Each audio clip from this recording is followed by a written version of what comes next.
Hello learners, आप सभी को प्यार भरा नमस्कार। ज्ञानस्थली क्लासेस में आपका बहुत बहुत स्वागत है। तो हमारे चैंपियन बैच का ये ऑफिशियली पहला क्लास है। यूनिट 10 से स्टार्ट कर रहे हैं हम हायर एजुकेशन से, और परीक्षा वाली क्लास क्यों लिखा गया है यहाँ पे आज आपको जानने को मिलेगा। तो देखिए, सबसे पहले थ्योरी बार बार पढ़ाया जा रहा है और हमें ये देखने को मिल रहा है कि जो क्वेश्चंस पूछे जा रहे हैं वो बिल्कुल ही डिफरेंट हो रहे हैं जो थ्योरीज पढ़ा जा रहा है उससे। तो ऐसा क्यों हो रहा है इसको जानेंगे, लेकिन इससे पहले हम ये देखेंगे कि किस टाइप के क्वेश्चंस पूछे जा रहे हैं और उसको अच्छे से एक्सप्लेन करते हुए चलेंगे तो हमें ये समझ में आएगा कि पेपर हमारा क्या शेप ले रहा है या फिर एग्जामिनर कौन से टॉपिक्स को पिक कर रहे हैं। तो बिना किसी देरी के स्टार्ट करते हैं अपने मिशन जेआरएफ को ना भूलते हुए इस सेशन को। और हायर एजुकेशन का ये पहला क्लास है और आपके इस बैच का भी पहला क्लास है। शुरू करते हैं इस क्लास को। पहला क्वेश्चन हमें ये देखने को मिला, देखिए कौन से टाइप का क्वेश्चन पूछा जा रहा है ये हम देखेंगे आज के इस पूरे क्लास में, यही देखने वाले हैं। बहुत कुछ आपको सीखने को मिलेगा। थ्योरी हम स्टार्ट करेंगे अगले लेक्चर से, लेकिन मैंने सोचा कि स्टार्ट जो है आपका कुछ ऐसा करूं कि आपके दिमाग में ये आ जाए कि हाँ, किस टाइप के क्वेश्चन एग्जाम में पूछे जा सकते हैं। ये क्वेश्चन है, which of the following steps were taken by the university grants commission UGC during second 5 year plan. अब ऑफिशियली आपके सिलेबस में कहीं 5 ईयर प्लान दिया ही नहीं हुआ है ना। आप अपने सिलेबस को अगर चेक करोगे तो वहाँ पे कोई भी 5 ईयर प्लान का मेंशन है ही नहीं। और 5 ईयर प्लान जो बहुत ही कॉम्प्रिहेंसिव एक, आप कह सकते हैं कि पूरा नोट होता है जिसमें बहुत सारी चीज़ें मेंशन होती हैं, लेकिन आपको क्या ध्यान देना है, आपको हायर एजुकेशन से रिलेटेड जो भी चीज़ें होंगी 5 ईयर प्लान में वो आपको ध्यान में देना है। अब यहाँ पे पूछ रहा है दूसरा 5 ईयर प्लान, दूसरे 5 ईयर प्लान के बारे में पूछ रहा है कि दूसरे 5 ईयर प्लान में ये बताना है कि कौन से स्टेप्स जो है यूजीसी ने लिए थे। पहला है इसमें introduction of 3 year degree course, दूसरा है improvement in libraries and laboratories, तीसरा है increase in the salaries of university teachers, चौथा है no new departments for approved in the universities, and पांचवा है Hindi was made the optional medium of instruction beside local languages in all Indian universities. So choose the correct answer from the options given below. आपको यहाँ पे options दिए हुए हैं, B and C only, A B and C only, C D and E only, B D and E only. तो देखिए, second 5 year plan के बारे में जानने से पहले हमें ये जानना होगा कि 5 ईयर प्लान जो है ना ये स्टार्ट कब हुआ था। तो देखिए, 5 ईयर प्लान जो है ये स्टार्ट हुआ 1951, 1951 में स्टार्ट किया गया ये 5 ईयर प्लान, है ना। और 5 ईयर प्लान ने बहुत इंपॉर्टेंट रोल प्ले किया भारत का जो आर्थिक और सामाजिक लैंडस्केप पूरा है ना इसको बदलने में, shaping India's economic and social landscape. कैसे? देखिए, कई 5 ईयर प्लान्स ऐसे रहे जो सक्सेसफुल नहीं हुए और कई 5 ईयर प्लान्स ऐसे रहे जो कि कलेक्टिवली कंट्रीब्यूट कर रहे थे भारत का जो ओवरऑल डेवलपमेंट हो रहा था उसमें, मॉडर्नाइजेशन में। बहुत अलग अलग अप्रोच लिए गए और इवेंचुअली हमने एक ट्रांजिशन देखा जो कि मार्केट ड्रिवन इकोनॉमी का ट्रांजिशन था, और वहीं पे नीति आयोग का गठन हुआ, है ना। नीति आयोग का गठन हुआ और 5 ईयर प्लान को बंद कर दिया गया। और ये चीज़ जो है नीति आयोग, है ना, इसने ले लिया प्लानिंग कमीशन को रिप्लेस करके, है ना। प्लानिंग कमीशन को रिप्लेस करके और नीति आयोग ने इसका जगह ले लिया 2015 में, 2015 में। तो स्टार्ट हुआ था 1951 में और ये कब तक चला था, 1951 टू 1956। पहला प्लान जो था उसका एम क्या था कि एजुकेशनल डेवलपमेंट के फाउंडेशन को रखना, इसके साथ साथ उसका एम्फेसिस था टेक्निकल और साइंटिफिक एजुकेशन को सपोर्ट करना, है ना। कोटेशन क्या था इसका, जो कोट होता है ना कि द प्लान एम्फेसाइज क्या, कि टेक्निकल इंस्टीट्यूट को इस्टेब्लिश किया जाए और साथ ही साथ स्किल्ड मैन पावर जो है वो बनाया जाए, ताकि जो भारत में उद्योगीकरण जो काफ़ी बढ़ रहा था, इंडस्ट्रियलाइजेशन, उसको बूस्ट मिल सके। तो पहले 5 ईयर प्लान के बारे में बात कर रहा हूँ यहाँ पर। तो सेकंड 5 ईयर प्लान के बारे में बात हो रहा है। तो सेकंड 5 ईयर प्लान जो फोकस था ना वो हायर एजुकेशन के ऊपर फोकस था, और इसीलिए आपके लिए ये इंपॉर्टेंट बन जाता है सेकंड 5 ईयर प्लान, और ये क्वेश्चन में भी यही पूछा है ना। और इंडस्ट्रियल और इकोनॉमिक डेवलपमेंट को सपोर्ट करने के लिए हायर एजुकेशन को एक्सपेंड करने का बात, बढ़ावा देने का बात किया गया था, है ना। अलग अलग फैसिलिटीज़, इंजीनियरिंग और टेक्नोलॉजी को जो है वो काफ़ी ज़्यादा बढ़ावा दिया गया, ताकि जो भी डिमांड्स आ रहे थे, इंडस्ट्रियलाइजिंग इकोनॉमी, भारत जो है वो एक उभरता इकोनॉमी था जहाँ पर उद्योग काफ़ी ज़्यादा स्टैब्लिश हो रहे थे। तो उसके लिए टेक्निकल लोगों की ज़रूरत थी और इसीलिए हायर एजुकेशन को बढ़ावा दिया गया, है ना। तो सेकंड 5 ईयर प्लान का सबसे पहले अगर आप टेन्योर जानोगे कब से लेके कब तक था, तो 1956 से 1956 से 1961 तक चला ये, और इसका ऑब्जेक्टिव मैंने बात किया ही। अब इस क्वेश्चन के रिगार्ड्स में देखें तो देखिए, सेकेंड 5 ईयर प्लान में जो यूजीसी ने था वो अलग अलग मेजर्स लेके आया हायर एजुकेशन में। सबसे पहला 3 ईयर डिग्री कोर्स, है ना। तो यानी कि ए सही हो गया, 3 ईयर डिग्री कोर्स जो है वो यूजीसी लेके आया था सेकंड 5 ईयर प्लान में। दूसरा, लाइब्रेरीज और लेबोरेटरीज़ को जो है इम्प्रूव करना, है ना। देखिए, पुस्तकालयों और प्रयोगशालाओं में सुधार, तो ये भी सही हो गया। 3 वर्षीय डिग्री कोर्स की शुरुआत के साथ साथ पुस्तकालयों और प्रयोगशालाओं में सुधार। और इसके बाद जो है वो तीसरा जो है वो था क्या, increase in the salaries of university teachers, यानी विश्वविद्यालय के शिक्षकों के वेतन में वृद्धि। और चौथा है, विश्वविद्यालयों में किसी भी नए विभाग की मंजूरी नहीं दी गई, ऐसा कोई जो है चीज़ यूजीसी ने नहीं किया था। और लास्ट जो 5th पॉइंट है, सभी भारतीय विश्वविद्यालयों में स्थानीय भाषाओं के साथ साथ हिंदी को शिक्षा का वैकल्पिक माध्यम बनाया गया, तो ये भी जो है वो गलत है, ऐसा भी नहीं किया गया। ये यूजीसी द्वारा सेकंड 5 ईयर प्लान में नहीं किया गया, यानी इसका जो करेक्ट आंसर होगा वो होगा केवल ए, बी और सी, सेकंड ऑप्शन, है ना, ए, बी एंड सी ओनली, ये आपका करेक्ट आंसर हो गया। तो इस टाइप के क्वेश्चंस पूछा जा रहा है, तो 5 ईयर प्लान आपके लिए एक इंपॉर्टेंट जो है चीज़ बन जाती है पढ़ने के लिए। क्यों?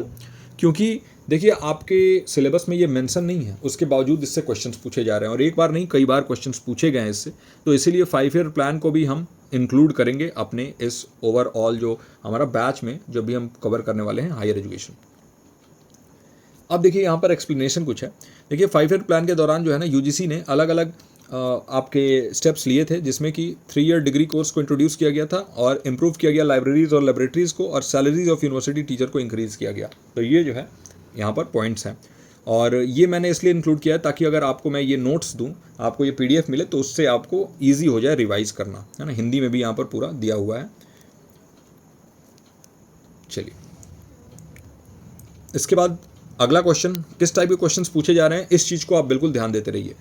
अगला क्वेश्चन है, which of the following statements are true according to the national education policy 2020। तो NEP 2020 से पूछा हुआ एक क्वेश्चन है, और 2023 में आया हुआ क्वेश्चन है ये। स्टेटमेंट 1 आपसे कह रहा है कि agricultural universities comprise approximately 9% of all universities in India, but enrolment in agricultural and allied sciences is less than 1% of total enrolment in higher education. यानी कि भारत के सभी विश्वविद्यालयों में से लगभग 9% कृषि विश्वविद्यालय हैं, लेकिन कृषि और संबंध विज्ञान में नामांकन उच्च शिक्षा में कुल नामांकन का 1% से भी कम है। पहला कथन हो गया। दूसरा है कि नई शिक्षा नीति यानी राष्ट्रीय शिक्षा नीति 2020 NEP 2020 में भारत के उच्च शिक्षा आयोग की स्थापना का प्रस्ताव दिया गया है। हैकी यानी higher education commission of India, HECI का जो है प्रस्ताव दिया गया है। अब बताना है कि कौन सा स्टेटमेंट ट्रू है, कौन सा फॉल्स है, क्या दोनों ट्रू है या दोनों फॉल्स हैं, क्या है, इसको देख के बताना है। तो देखिए, सबसे पहला बात यह है कि जो एग्रीकल्चरल यूनिवर्सिटीज़ के बारे में हमने बात किया वो पॉइंट आ जाता है, और दूसरा पॉइंट आ जाता है हैकी के बारे में, है ना। तो पहले हैकी को हम समझ लेते हैं कि हैकी जो है वो है क्या। तो देखिए, higher education commission of India जो है, ये बिल्कुल सही पॉइंट यहाँ पे स्टेटमेंट 2 कह रहा है कि NEP 2020 में प्रपोज किया गया है कि एक higher education commission of India बनेगा, और ये जो है सारे जितने हायर एजुकेशन में अलग अलग बॉडीज़ हैं, जैसे UGC है और AICTE, ऐसे बॉडीज़ को ये रिप्लेस करेगा higher education commission of India. इसमें 4 वर्टिकल्स के बारे में बात किया गया है। पहला वर्टिकल है, और इसको आप क्रोनोलॉजिकल ऑर्डर में, जैसे मैं बता रहा हूँ वैसे ही याद रखेंगे तो ठीक रहेगा, क्योंकि क्वेश्चन आजकल क्रोनोलॉजिकल ऑर्डर में पूछेगा, तो इसके ऑर्डर को भी ध्यान रखिएगा। NHERC national higher education regulatory council है, और ये क्या करेगा, इसका फंक्शन क्या है कि भाई जो भी रेगुलेशन होगा हायर एजुकेशन में उसको देखेगा, ये national higher education regulatory council. Second है NAC यानी नेशनल एक्रेडिटेशन काउंसिल, ये क्या करेगा, जितने भी एक्रेडिटेशन फंक्शन हैं हायर एजुकेशन इंस्टीट्यूशन, उनके प्रोग्राम की क्वालिटी स्टैंडर्ड मेंटेन करना, वो इसका काम है। तीसरा है हायर एजुकेशन ग्रांट्स काउंसिल, मतलब HEGC, है ना। तो ये ग्रांट्स वगैरह को देखेगा, मैनेज करेगा ग्रांट फंक्शन को, और रिसर्च को फंड करना होगा, फिर एजुकेशनल इंफ्रास्ट्रक्चर को बेहतर बनाना इसका काम रहेगा।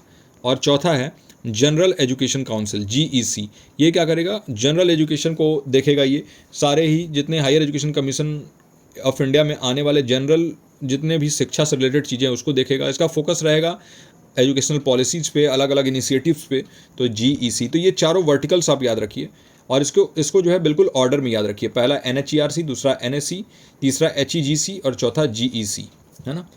तो ये चीज़ जो है बिल्कुल याद रखिए, और ये वर्टिकल्स मिल के ये क्या काम करेंगे, ये higher education commission of India जो है ना, ये अलग अलग जैसे regulation, accreditation, funding, general education policy, ऐसे सारी चीज़ों को अकेले हैंडल करेगा higher education commission of India, हैकी।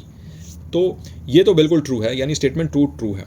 और अगर मैं बात करूँ स्टेटमेंट फर्स्ट के बारे में, तो देखिए एग्रीकल्चर यूनिवर्सिटीज़ जो है ये 9% कह रहा है कि यहाँ पर हैं पूरे यूनिवर्सिटीज़ को अगर देखें तो, लेकिन इनका एनरोलमेंट जो है ना एग्रीकल्चरल और अलाइड साइंसेज में ये 1% से भी कम होता है total enrolment of higher education में। तो ये भी जो है ना वो करेक्ट यहाँ पर स्टेटमेंट है, यानी both statement 1 and 2 are true, ये इसका करेक्ट आंसर हो जाएगा, है ना। चलिए अब आगे बढ़ते हैं। यहाँ पर ये आपको डिटेल दिया हुआ है तो आप अच्छे से जो है पढ़ लीजिएगा। NHERC, NSE, HEGC और GEC ये मैंने इसलिए दे रखा है ताकि आपको नोट्स में जो है वो सहूलियत हो, पढ़ने के लिए आपको इधर उधर ज़्यादा खोजना ना पड़े। हिंदी और इंग्लिश दोनों में अवेलेबल है आपके लिए।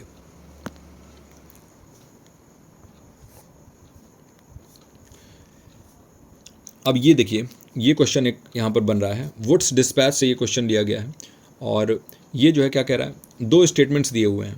पहला है as a result of recommendation of Wood's dispatch modern university education in India began in 1857 when the universities of Calcutta, Bombay and Madras were formed by the British. पहला स्टेटमेंट है। दूसरा है कि the Banaras Hindu university Varanasi was established in year 1916। Okay, तो बताना है which of the following option is correct, क्या दोनों सही हैं या दोनों गलत हैं, या पहला सही दूसरा गलत, या पहला गलत दूसरा सही, ये यहाँ पर बताना है। अब इसको एक बार देखिए और देखिए कैसे क्वेश्चंस पूछे जा रहे हैं, इसको भी आपको समझते हुए चलना है, ठीक है। तो देखिए सबसे पहले कह रहा है कि भाई हिंदी में कर लेते हैं। वुड्स डिस्पैच की सिफारिश के परिणाम स्वरूप भारत में आधुनिक विश्वविद्यालय शिक्षा 1857 में शुरू हुई, जब अंग्रेजों द्वारा कलकत्ता, बॉम्बे और मद्रास विश्वविद्यालयों का गठन किया गया। और दूसरा है बनारस हिंदू विश्वविद्यालय वाराणसी की स्थापना 1916 में हुई थी, है ना। देखिए यहाँ पर फैक्चुअल क्वेश्चंस भी पूछा जा रहा है, डायरेक्टली आपको ये फैक्ट याद होना चाहिए, है ना। और ये फैक्ट अगर आपको याद नहीं होगा तो आप ये गलत क्वेश्चन कर दोगे। तो सबसे पहला स्टेटमेंट जो है वो जो रिकमेंडेशन ऑफ वुड्स डिस्पैच 1854 में आया था ना, ये मॉडर्न एजुकेशन को तो ले किया था, लेकिन इसका जो है डायरेक्टली कोई कनेक्शन नहीं था जो यूनिवर्सिटी ऑफ कलकत्ता, बॉम्बे, मद्रास जो है 1857 में जो इस्टेब्लिश हुआ था उससे, है ना। क्योंकि ये यूनिवर्सिटी जो है उनको अलग अलग चार्टर्स में फॉर्म किया गया था, तो वुड्स डिस्पैच से इसका कोई लेना देना नहीं था, और इसलिए पहला कथन जो है वो गलत हो गया, ये फॉल्स हो गया। और दूसरे कथन में देखें तो बनारस हिंदू विश्वविद्यालय जो है वो 1916 में इसको इस्टेब्लिश किया गया। तो किसने किया था? महामना पंडित मदन मोहन मालवीय ने किया था इसको, है ना। पंडित मदन मोहन मालवीय ने, पंडित मदन मोहन मालवीय जी ने इसको इस्टेब्लिश किया था। और ये जो है एशिया का लार्जेस्ट रेजिडेंशियल यूनिवर्सिटी है, मतलब एक साथ यहाँ पर जो बच्चे यूनिवर्सिटी में रह के पढ़ते हैं वो पूरे एशिया में सबसे ज़्यादा है। इसीलिए दूसरा विकल्प जो है वो सही है, यानी कि कथन 2 सत्य है और कथन 1 गलत है। फोर्थ ऑप्शन आपका करेक्ट हो जाएगा, ठीक है। यहाँ पर ये इस चीज़ का पूरा एक्सप्लेनेशन यहाँ पे मैंने दिया हुआ है। अब ये क्वेश्चन देखिए कैसे फॉर्म हुआ है। पहला स्टेटमेंट है कि Pandit Madan Mohan Malviya national mission of teachers and teaching aims at promoting socially relevant research in science. पहला स्टेटमेंट है कि पंडित मदन मोहन मालवीय राष्ट्रीय शिक्षक एवं शिक्षण मिशन का उद्देश्य विज्ञान में सामाजिक रूप से प्रासंगिक अनुसंधान को बढ़ावा देना है। और दूसरा कथन क्या है? शैक्षणिक और अनुसंधान सहयोग को बढ़ावा देने की योजना का उद्देश्य शिक्षक प्रशिक्षण और संकाय विकास है। ओके, यानी कि scheme for promotion of academic and research collaboration aims at teacher training and faculty development. संकाय विकास और टीचर ट्रेनिंग यानी शिक्षक प्रशिक्षण है। तो इसमें आपको वही स्टेटमेंट कौन सा सही है कौन सा गलत है ये सिलेक्ट करना है। तो देखिए अगर हम इसमें देखें तो पहला स्टेटमेंट अगर हम देखें तो Pandit Madan Mohan Malviya mission of teachers and teaching, ये जो था ना इसका फोकस किस चीज़ पे था? क्वालिटी ऑफ टीचिंग को इम्प्रूव करना हायर एजुकेशन इंस्टीट्यूशंस के लिए, लेकिन इसका कोई डायरेक्टली एम नहीं था socially relevant research in science से, है ना। यानी कि इसका कोई भी डायरेक्टली एम किस चीज़ से नहीं था, ये जो यहाँ पे socially relevant research in science, okay, इससे कोई डायरेक्टली एम इसका नहीं था। यानी कि किसी भी तरीके से ये विज्ञान में सामाजिक रूप से प्रासंगिक अनुसंधान से इसका कोई सीधा लेना देना नहीं था। तो पहला तो फॉल्स हो गया इसका। और जो scheme for promotion of academic and research collaboration जो स्पार्क है ना, SPARC, स्पार्क यानी शैक्षणिक और अनुसंधान सहयोग को बढ़ावा देने की योजना जो है स्पार्क, तो इसका ये कह रहा था जो कि इसमें शिक्षक प्रशिक्षण के बारे में बात किया गया, तो ऐसा नहीं था। इसका काम क्या था भाई? इंडियन हायर एजुकेशनल इंस्टीट्यूट्स जो हैं, जितने भी भारत में उच्च शिक्षा के संस्थान हैं, इनको जो बड़े ग्लोबल यूनिवर्सिटीज़ हैं, जो विश्व स्तर के बड़े विश्वविद्यालय हैं ना, उनसे मिल के और एक रिसर्च और इनोवेशन यानी अनुसंधान और नवाचार को बढ़ावा देने वाला एक पूरा का पूरा माहौल बनाना और उसको सपोर्ट करना, कोलैबोरेटिव रिसर्च को सपोर्ट करना, एकेडमिक पार्टनरशिप को सपोर्ट करना। तो इसलिए टीचर ट्रेनिंग से इसका लेना देना नहीं और साइंस से इसका लेना देना नहीं, यानी कि यहाँ पर गलत है। जो कथन 2 में होना चाहिए वो कथन 1 में लिखा है, और जो कथन 1 में होना चाहिए वो कथन 2 में लिखा है। तो ये इंटरचेंज अगर आप कर देते तो ये सही हो जाता, लेकिन यहाँ पर दोनों ही कथन गलत हैं, कथन 1 और कथन 2 दोनों गलत हैं। तो ये चीज़ आप देख रहे हो कि कैसे जो है यहाँ पर क्वेश्चंस फ्रेम हो रहे हैं। यहाँ पर जो है स्टेटमेंट बेस्ड क्वेश्चन अगर आएंगे तो इस टाइप के क्वेश्चंस आएंगे और बहुत डीप लेवल के क्वेश्चन आएंगे। तो आपको पढ़ाई जो भी कर, और देखिए अगर हम अपने सिलेबस को लेके चलेंगे तो कई चीज़ें इसमें ऐसी हैं जो सिलेबस से इतर कुछ और पूछा जा रहा है, और इसीलिए हमें क्वेश्चंस को देखते हुए अपनी तैयारी को जारी रखना है। थ्योरी तो मैं आपको वैसे ही पढ़ाऊंगा, आज से अगर मैं थ्योरी स्टार्ट कर देता तो आपको समझ ही नहीं आता कि ये किस टाइप के क्वेश्चंस जो है पूछ रहे हैं। इसलिए मैं यहाँ पर क्वेश्चंस लेके आया हूँ और इनके सोल्यूशंस भी हैं यहाँ पर, आप आराम से इसको तसल्ली से देख सकते हैं। अगला क्वेश्चन है कि who was the chairperson of committee appointed in 1963 by national council for women education to look into the causes for the lack of public support for girls education and to enlist public support. यानी लड़कियों की शिक्षा के लिए सार्वजनिक समर्थन की कमी के कारणों को देखने और सार्वजनिक समर्थन प्राप्त करने के लिए राष्ट्रीय महिला शिक्षा परिषद द्वारा 1963 में नियुक्त समिति के अध्यक्ष कौन थे। और यहाँ पर 4 नाम आपके सामने, हंसा मेहता, दुर्गा वैदेशमुख, सी है मार्गरेट कजिन्स और डी है भक्त वत्सलम। तो बताइए इसका करेक्ट आंसर कौन सा होगा। तो देखिए इसमें आपको डायरेक्टली याद होना चाहिए, यहाँ पर बात किया जा रहा है किस चीज़ का, national council for women education के बारे में, और इनका जो है पूछा जा रहा है कि भाई इसके चेयरपर्सन कमेटी के कौन थे। तो अगर कमेटी के चेयरपर्सन के बारे में बात किया जाए ना तो वो थे आपके भक्त वत्सलम। ओके, भक्त वत्सलम जो है वो इसके चेयरपर्सन थी और इनको अपॉइंट किया गया था national council for women education के लिए, और जो भी पब्लिक सपोर्ट को लैक कर रही थी, यानी कि जो गर्ल्स एजुकेशन है ना उसको लोग बढ़ावा नहीं दे रहे थे उस टाइम पे 1960s में, और इसीलिए ये कमेटी लाया गया और इस कमेटी का गठन हुआ। तो बात करेंगे हंसा मेहता। तो हंसा मेहता जो है ये एक इंडियन फ्रीडम फाइटर थे और एक बहुत ही इंपॉर्टेंट इनका रोल रहा विमेंस राइट के बारे में और एजुकेशन के बारे में। और ये क्या करती थी, ये जो है बहुत इंपॉर्टेंट रोल प्ले करती थी। देखिए जो आर्टिकल 16 ड्राफ्ट किया गया ना उसमें भी इनका बहुत इंपॉर्टेंट रोल था, आर्टिकल 16 में जो universal declaration of human rights, ठीक है, तो इसमें बहुत इंपॉर्टेंट रोल रहा। और इसके अलावा दुर्गा वैदेशमुख ये सोशल वर्कर और वुमेन राइट एक्टिविस्ट थी, और ये जो है ना चेयरपर्सन के तौर पे भी काम की किस चीज़ का, नेशनल कमीशन फॉर वुमेन में ये, और इन्होंने बहुत सारे सोशल रिफॉर्म्स में भी इन्होंने कंट्रीब्यूट किया। फिर मार्गरेट कजिन्स ये एक आयरिश इंडियन एजुकेशनिस्ट थे और इन्होंने क्या किया, विमेन राइट एक्टिविस्ट के तौर पे काम किया। ऑल इंडिया विमेंस कॉन्फ्रेंस को फाउंड भी किया था इन्होंने। और ये क्या करती थी, ये जो है ना जो शिक्षा है औरतों के लिए, जो विमेन के लिए शिक्षा की कमी जो भारत में देखी गई और उनके जो अधिकारों का हनन हो रहा था उसके लिए इन्होंने आवाज़ उठाया, लेकिन किसी भी तरीके का कमेटी का इन्होंने ना हेड रही ये और ना ही उसको गठन किया। लेकिन भक्त वत्सलम के बारे में यही है कि भक्त वत्सलम एक बहुत इंपॉर्टेंट रोल इन्होंने प्ले किया था, एजुकेशनिस्ट और सोशल वर्कर थी, और इन्होंने ही चेयर किया था 1963 वाली जो ये national council for women education थी इसके कमेटी को। तो यहाँ पर इसका करेक्ट आंसर हो जाएगा डी, भक्त वत्सलम। अब ये अगर हायर एजुकेशन आप पढ़ते तो उसमें ये चीज़ें मेंशन होती ही नहीं, है ना। हाँ, ये हम पढ़ते जरूर national council for women education, लेकिन इतने डीप में जाके और ये सारी चीज़ें जो है ना वो उसमें पढ़ा पाना भी जो है वो पॉसिबल है। दूसरी चीज़ के क्वेश्चंस ऐसे ही पूछा जा रहा है, इसलिए हम क्वेश्चंस को लेकर चल रहे हैं और इस बार अपना अप्रोच थोड़ा अलग रख रहे हैं। यहाँ पर सारा जो है डिटेल दिया हुआ है, आप देख सकते हैं। यहाँ पे 2 स्टेटमेंट्स दिया हुआ है। अगला क्वेश्चन है, देखिए कैसे फ्रेम हुआ है क्वेश्चन। कह रहा है, ये बहुत ही फैक्चुअल क्वेश्चन है और आपको इसलिए बता रहा हूँ कि देखिए डायरेक्टली आपको बहुत कुछ रटना पड़ेगा। मैंने यूनिवर्सिटीज़ के लिस्ट आपको प्रोवाइड किए थे, अगर आप टेलीग्राम चैनल से नहीं जुड़े हुए हैं ज्ञानस्थली के तो ज़रूर जुड़ जाइए, वहाँ पर बहुत सारे इंपॉर्टेंट अपडेट्स और आपको नोट्स भी प्रोवाइड किया जाता है। तो देखिए पहला स्टेटमेंट, पहला कथन है, पंजाब यूनिवर्सिटी को इस्टेब्लिश किया गया था स्पेशल एक्ट ऑफ इनकॉर्पोरेशन 1914 में। और दूसरा कथन यहाँ पे कह रहा है कि जो इलाहाबाद यूनिवर्सिटी है, यूनिवर्सिटी ऑफ इलाहाबाद, इसको इस्टेब्लिश किया गया था स्पेशल एक्ट ऑफ इनकॉर्पोरेशन 1887 में। बताइए कौन सा सही कौन सा गलत है। तो बात करेंगे, अगर पंजाब यूनिवर्सिटी के बारे में हम बात करें तो पंजाब यूनिवर्सिटी को गठन किया गया था 1914 में ही, और स्पेशल एक्ट ऑफ इनकॉर्पोरेशन जो है उसके तहत इसको गठन किया गया था, लेकिन ये 1914 में नहीं हुआ था। ओके, 1914 में नहीं हुआ था, ये हुआ था कब, ये हुआ था 1882 में, 1882 में। ओके, और अगर हम देखें अगला यूनिवर्सिटी ऑफ इलाहाबाद के बारे में, तो यूनिवर्सिटी ऑफ इलाहाबाद जो है ये भी स्पेशल एक्ट से इस्टेब्लिश हुआ था, 1887 में इस्टेब्लिश हुआ था ये, तो ये 1887 वाला करेक्ट है। और ये स्पेशल एक्ट से तो हुआ था, लेकिन 1914 नहीं 1882 में हुआ था। तो इसीलिए स्टेटमेंट 1 जो है वो गलत है, स्टेटमेंट 2 जो है वो सही है। तो statement 1 is incorrect, statement 2 is correct. यहाँ पर जो है वो ये हो जाएगा डी ऑप्शन सही। ओके,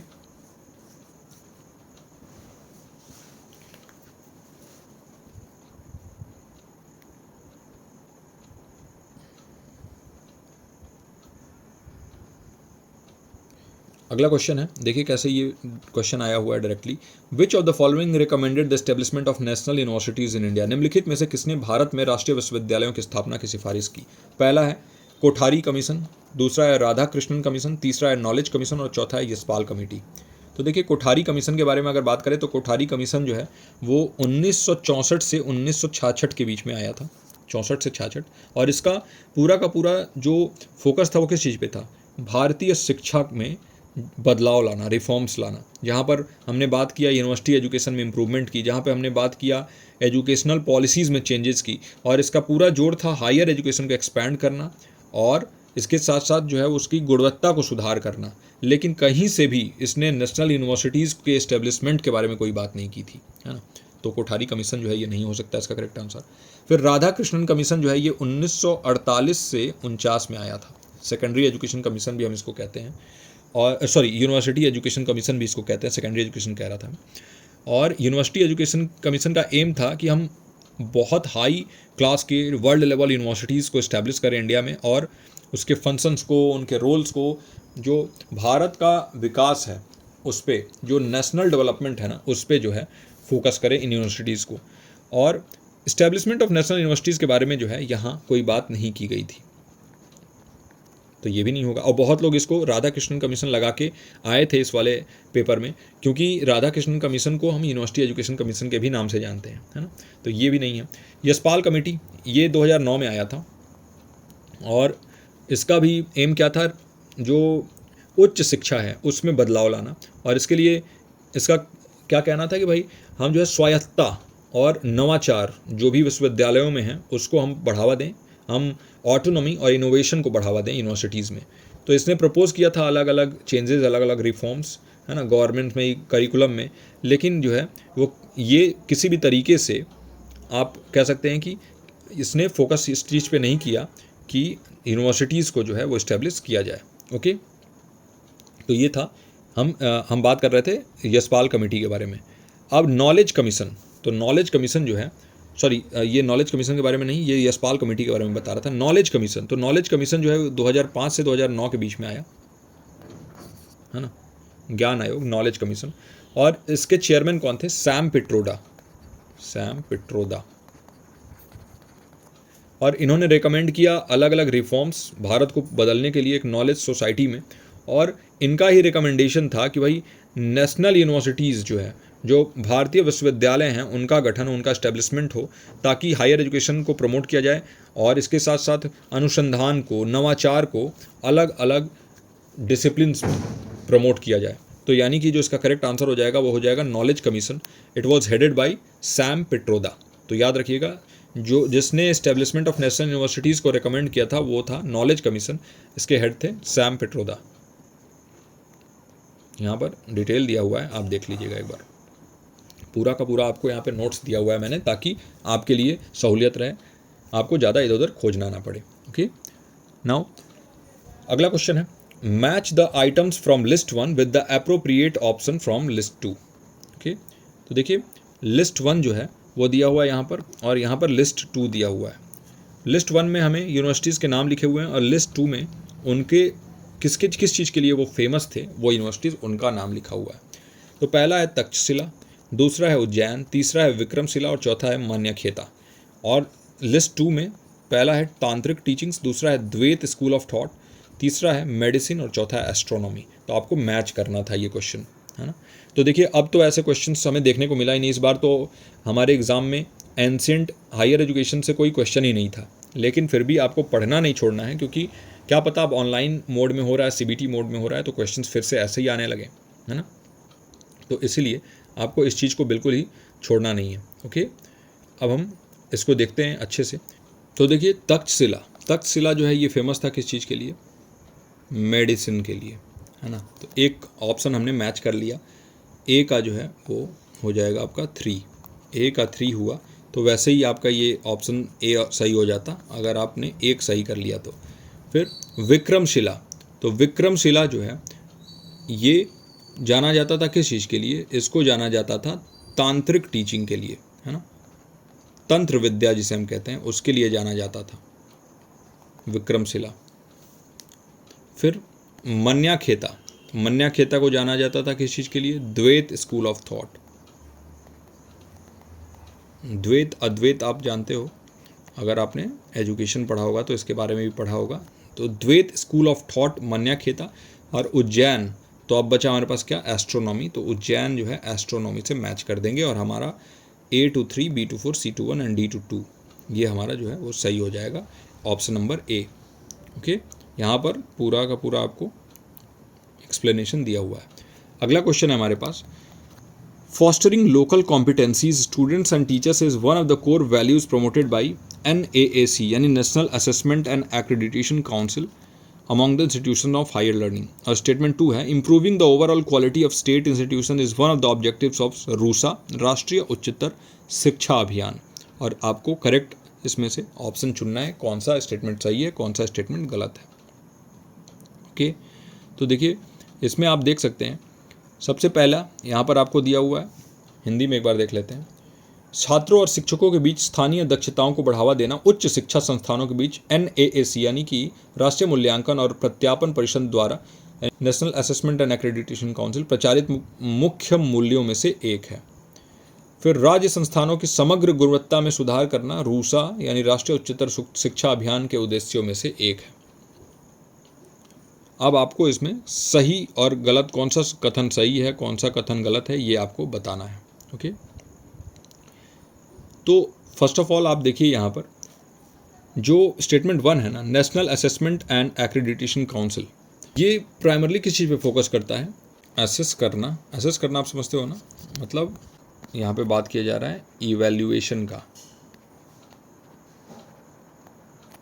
और किस चीज़ को असेस करते हैं? इंस्टीट्यूशंस, ऐसे संस्थान जिनमें क्वालिटी के पैरामीटर्स चेक करने होते हैं, जैसे कैसा उसका इंफ्रास्ट्रक्चर है, वहाँ पर पढ़ाई कैसा होता है, करिकुलम कैसा है, रिसर्च कितना वहाँ से रिसर्च पेपर पब्लिश हो रहा है, कितने जो है इंटरनेशनल जर्नल्स में रिसर्च पेपर पब्लिश हो रहे हैं, वहाँ के फैकल्टी जो है वो कैसे हैं, वहाँ के जो एलुमनाई हैं यानी वहाँ से पढ़ के निकलने वाले बच्चे वो कितना चेंज क्रिएट कर रहे हैं इस वर्ल्ड में, ये सारी चीज़ों को ध्यान दिया जाता है। जब NAAC की आप वहाँ पर रेटिंग देखते हो, जैसे कई बार आप देखते हो ना यूनिवर्सिटीज़ में A+ रेटिंग, A++ रेटिंग, ये कैसे मिलता है? ये इन्हीं सब चीज़ों को इवेलुएट करके असेस करके मिलता है। और इससे क्या होता है, यूनिवर्सिटीज़ एक दूसरे से कंपटीशन भी करती हैं, आपस में भी कंपटीशन करती हैं, और इससे ओवरऑल बेनिफिट स्टूडेंट्स को होता है और कंट्री को भी होता है, क्योंकि और बेहतर यूनिवर्सिटीज़ मिलते हैं और बेहतर कार्य होता है भारत में, तो ये सबसे बेनिफिशियल है। लेकिन ये क्या कह रहा है, fostering local competencies among students and teachers is one of the core values. तो डायरेक्टली जो है अगर हम देखें तो लोकल कॉम्पिटेंसीज के बारे में जो है वो डायरेक्टली कोई बात नहीं करता है, NAAC से डायरेक्टली कोई बेनिफिट नहीं है। हाँ, ये जो है वो कहीं ना कहीं इनडायरेक्टली बेनिफिशियल ज़रूर हो सकता है, लेकिन डायरेक्टली बेनिफिशियल नहीं होता है। तो यानी कि छात्रों और शिक्षकों के बीच स्थानीय दक्षताओं को बढ़ावा देना उच्च शिक्षा संस्थानों के बीच NAAC के मुख्य मूल्यों में से एक है, ऐसा नहीं है, मुख्य मूल्यों में से एक नहीं है। हाँ, इनडायरेक्टली जरूर ये इसको हेल्प करता है। वही अगर बात करें हम राष्ट्रीय उच्चतर शिक्षा अभियान, तो इसका एम है ओवरऑल क्वालिटी जो स्टेट इंस्टीट्यूशंस के हैं, स्टेट इंस्टीट्यूशंस जैसे स्टेट यूनिवर्सिटीज़ होते हैं ना, तो वैसे ही स्टेट यूनिवर्सिटीज़ या स्टेट इंस्टीट्यूशंस के ओवरऑल क्वालिटी, उनकी गुणवत्ता में सुधार करना, ये जो है ना, ये एक उद्देश्यों में से है राष्ट्रीय उच्चतर शिक्षा अभियान के। तो ये बिल्कुल सही है। तो यानी कि स्टेटमेंट 2 तो सही है लेकिन पहला गलत है, तो डी ऑप्शन इसका सही हो जाएगा। Statement 1 is false but 2 is true. Okay, यहाँ पर सारी चीज़ें जो हैं वो दी हुई हैं। देखिए NAAC national assessment and accreditation council, इसका फोकस होता है असेस करना, एक्रेडिट करना ऐसे संस्थानों को अलग अलग पैरामीटर्स पे, जैसे उनका बिल्डिंग कैसा है, इंफ्रास्ट्रक्चर कैसा है, करिकुलम कैसा है, कैसा पाठ्यक्रम है उनका, फिर अनुसंधान कैसा है, वहाँ पर अनुसंधान कितना हो रहा है, कितने पेपर जो है वो पब्लिश हो रहे हैं, फिर वहाँ का गवर्नेंस, वहाँ का मैनेजमेंट कैसा है ना। तो ये सारी चीज़ें लेकिन डायरेक्टली जो है ये बेनिफिशियल नहीं होती हैं। अगर हम बात करें लोकल कॉम्पिटेंसी स्टूडेंट्स और टीचर्स के लिए इनडायरेक्टली ज़रूर होता है। लेकिन रूसा का एक बहुत इंपॉर्टेंट एम है कि जो स्टेट इंस्टीट्यूशंस हैं इनकी क्वालिटी हायर एजुकेशन में बेहतर बने, ये रूसा के थ्रू जो है वो एम किया जा रहा है। तो इसीलिए ये फंडिंग भी प्रोवाइड करता है रूसा, और सपोर्ट ऐसे इंफ्रास्ट्रक्चर फैकल्टी डेवलपमेंट के लिए, और करिकुलम रिफॉर्म जो पाठ्यक्रम में बदलाव किए जाने हैं उसके लिए, और ओवरऑल इंस्टीट्यूशनल क्वालिटी के लिए। तो दूसरा ऑप्शन बिल्कुल सही है। ओके, आपको अंदाज़ा लगा दिया होगा इन क्वेश्चंस ने कि किस टाइप के क्वेश्चंस अब पूछे जा रहे हैं, है ना। अब हम थ्योरी स्टार्ट करेंगे, लेकिन उससे पहले एक रियलिटी चेक बहुत इंपॉर्टेंट था कि किस टाइप के क्वेश्चंस जो है वो पूछे जा रहे हैं एग्जामिनेशन में। ओके, सो इस वीडियो में यहीं तक रखते हैं, बाकी अगले वीडियो में देखेंगे। आई होप कि आपको इस वीडियो में बहुत कुछ सीखने को मिला होगा। आपका क्या प्रतिक्रिया है वो ज़रूर हमें बताइएगा, और मैं मिलता हूँ आपसे अगले वीडियो में। टिल देन आप अपना और अपनों का ख्याल रखिए। नमस्कार।